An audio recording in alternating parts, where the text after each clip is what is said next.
You have to get involved. You have to get involved. You have to send my site around. The thing is, I really do believe that the future belongs to the blogs, because I think that media is dead, that they've lost all credibility. I think that America fundamentally is good.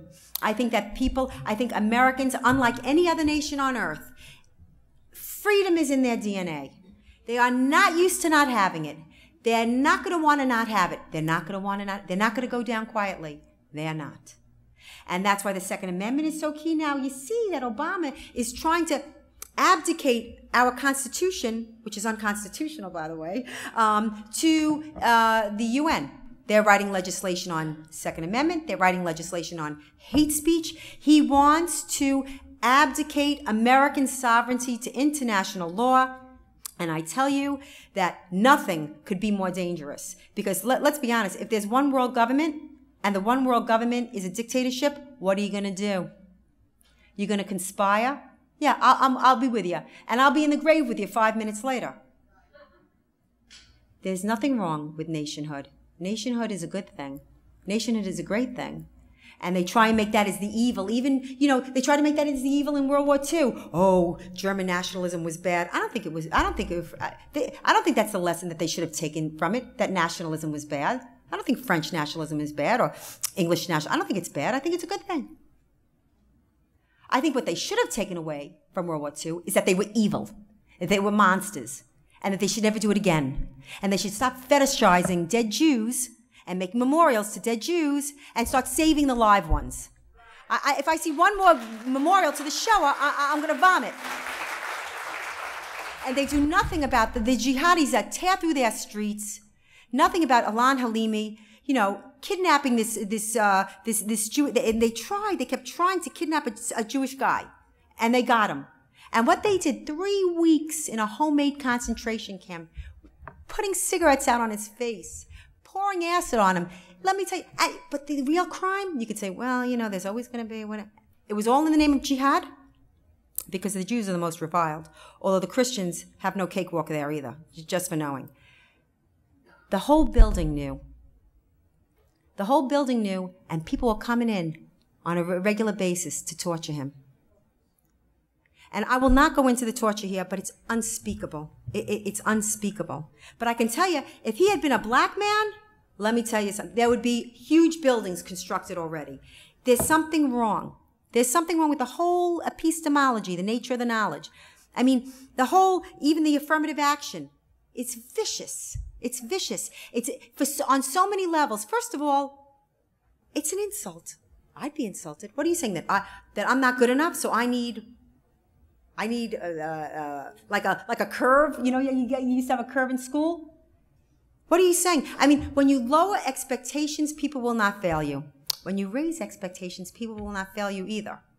So there's a lot wrong, but I would focus on look, I don't know what happened while we're still here on this vote. It's supposed to be tonight, right? I mean, it was supposed to be on a Saturday night. These people never work, but they're working Saturday night.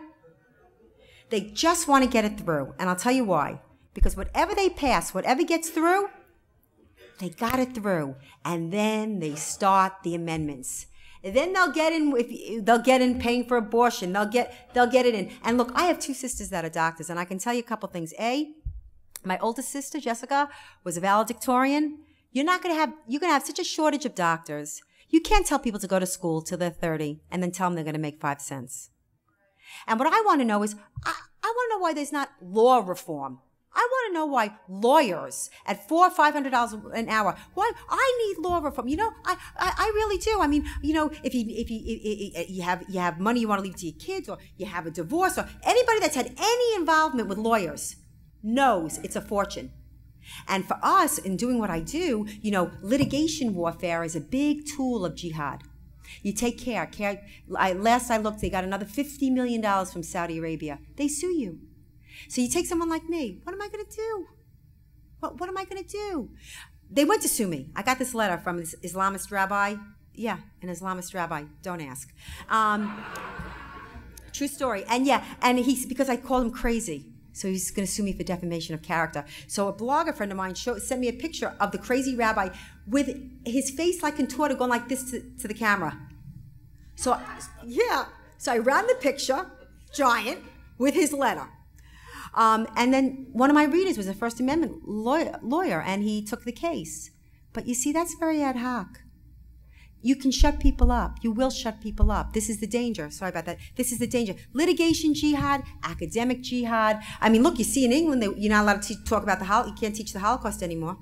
In England, they give multiple welfare benefits to men with multiple wives. But we're going down the same path. We're going down the same path.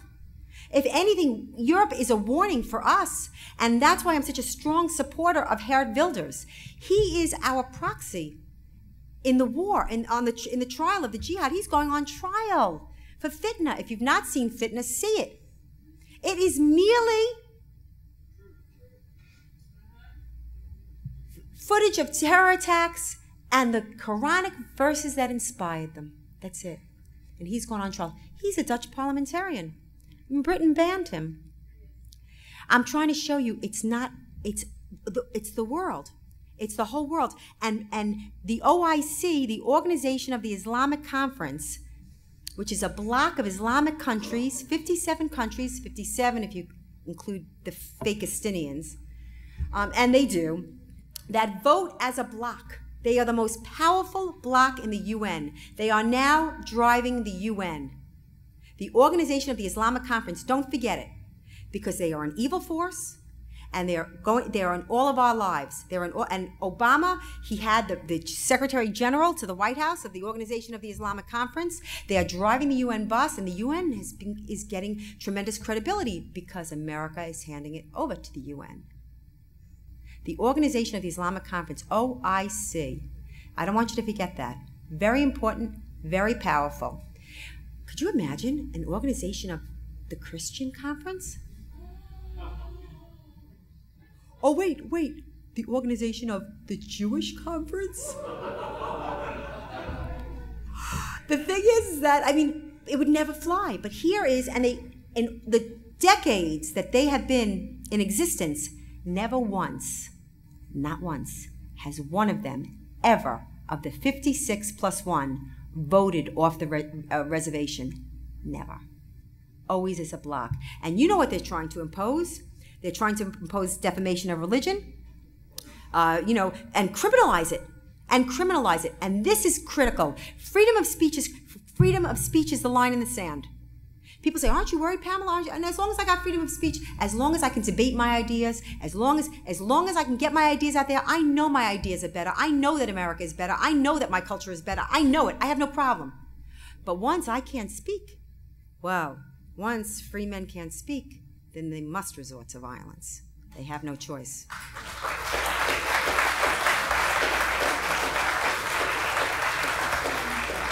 Okay, I think that I've talked enough. Because you could tell I could not stop.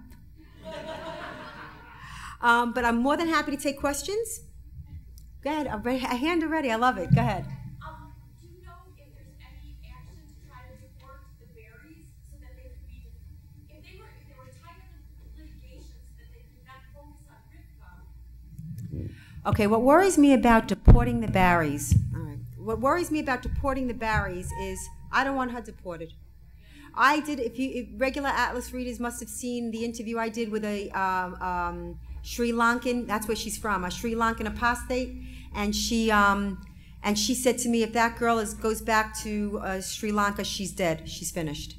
So we don't want that to happen, which is why at this dependency hearing, November 16th, listen, if you know anybody in Ohio, you have friends, family, tell them to come, because what they're coming for, it's not just Rivka Barry, it's freedom of religion. It's freedom to practice your religion. The girl is 17. She would be emancipated in most places. If a girl, ran away from home because she was pregnant and her Christian parents wouldn't let her have an abortion, they would never send that child back. Not in a million years. Any child that said, my father threatened to kill me, my father has beaten me, there were bruises my friends saw at school. I mean, the litany. And the thing about Barry is, and you know me, I'm not cynical, but I'm straight. Her story was always the same. The parents' story never stopped changing.